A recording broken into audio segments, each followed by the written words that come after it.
ठीक है, जिसका और मीनिंग नहीं आ रहा आपको, आप बोल रहे हैं पैंटलून्स, पजामा, पजामा। लालपुर में पैंटलून्स खुला है ना, तो दुकान का नाम सिर्फ नहीं है, एक्चुअली पैंटलून्स मतलब होता है पजामा। पैजामा, पैजामा समझते हो ना? बस। और कोई है? ये ड्रॉवर्स।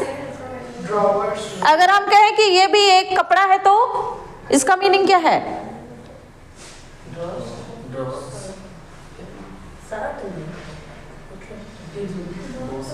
अरे भैया ये जांघिया है, ड्रॉवर्स बोला जाता है,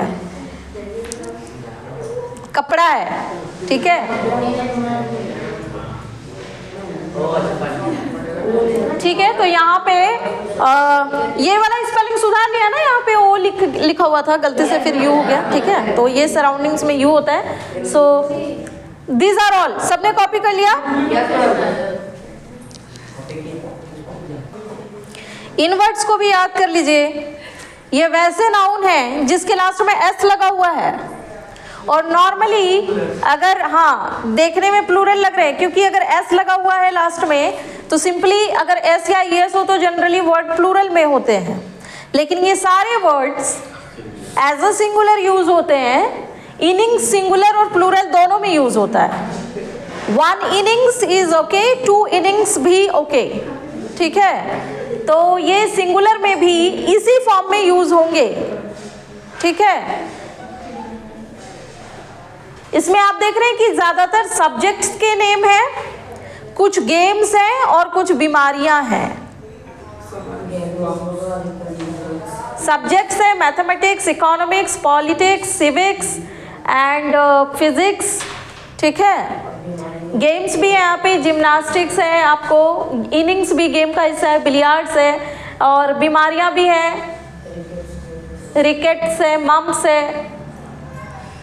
ये सारे न्यूज़ हमेशा सिंगुलर प्लूरल जैसे भी हो, इसका फॉर्म यही रहेगा, है ना, इसी फॉर्म में यूज होगा। सिंगुलर प्लूरल इसी फॉर्म में, इनके प्लूरल फॉर्म्स आप नहीं बना सकते, इसी फॉर्म में यूज होंगे, है ना। तो अगर आपको ए या एन लगाना हो तो जनरली तो इनमें ऐसे लगता नहीं है, लेकिन अगर आपको ऐसे लगाना हो, एक की बात कर रहे हैं तो आप लगा सकते हैं। तो आज के लिए आपके पास काफ़ी वर्ड्स हो गए हैं।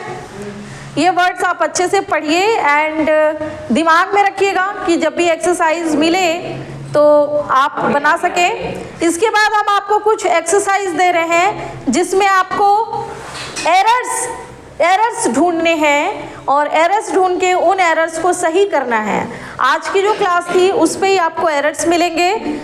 एज अ होमवर्क आप घर में जाके इसमें एरर्स ढूंढेंगे और एरर्स ढूंढने के बाद सही करके लेके आएंगे, ठीक है। स्पेलिंग में गलती नहीं होगा, यूजेस में गलती होगा। ए एन लगा सकते हैं जहाँ पे, जैसे सिंगुलर प्लूरल बताए ना, तो किस में, इस सब में तो जैसे बताया कि जो प्लूरल है उसमें ए या एन नहीं लगेगा, तो मान लो हमने लगा दिया है, तो आपको एरर्स ढूंढने हैं और उसको सही करना है। स्पेलिंग में गलती नहीं रहेगा, स्पेलिंग के एरर्स हम नहीं दे रहे हैं आपको। आज ये फर्स्ट क्लास हम लोग यहाँ पे ख़त्म करते हैं। थोड़ा थोड़ा पढ़िए और भी ज़्यादा लोगों को जोड़िए, क्योंकि ये सबके लिए फ्री है, हम बार बार बोल रहे हैं। तो इस बात को लेके जाइए और लेके आइए और भी लोग, जितने ज़्यादा लोगों को फ़ायदा होगा उतना अच्छा है। और इसमें कोई एज ग्रुप नहीं है, तो चाहे वो 3 क्लास का बच्चा हो, चाहे वो मम्मी पापा बन चुके हैं ऐसे लोग हैं, या फिर ऐसे लोग भी आ सकते हैं जो कॉम्पिटिटिव एग्ज़ाम्स के लिए तैयारी कर रहे हैं और इंग्लिश की तैयारी करना चाहते हैं। कॉम्पिटिटिव एग्ज़ाम्स में इंग्लिश एक बहुत ही इंपॉर्टेंट सेक्शन होता है। एसएससी के एग्ज़ाम में या फिर बैंकिंग के एग्ज़ाम में ये सब आता है। तो अगर कोई उनकी तैयारी कर रहे हैं और इंग्लिश में हेल्प चाहिए तो आप ये क्लास ज्वाइन कर सकते हैं, क्योंकि इसमें कोई पैसा नहीं लग रहा है, ये बिल्कुल फ्री है, ये सिर्फ आपके लिए है।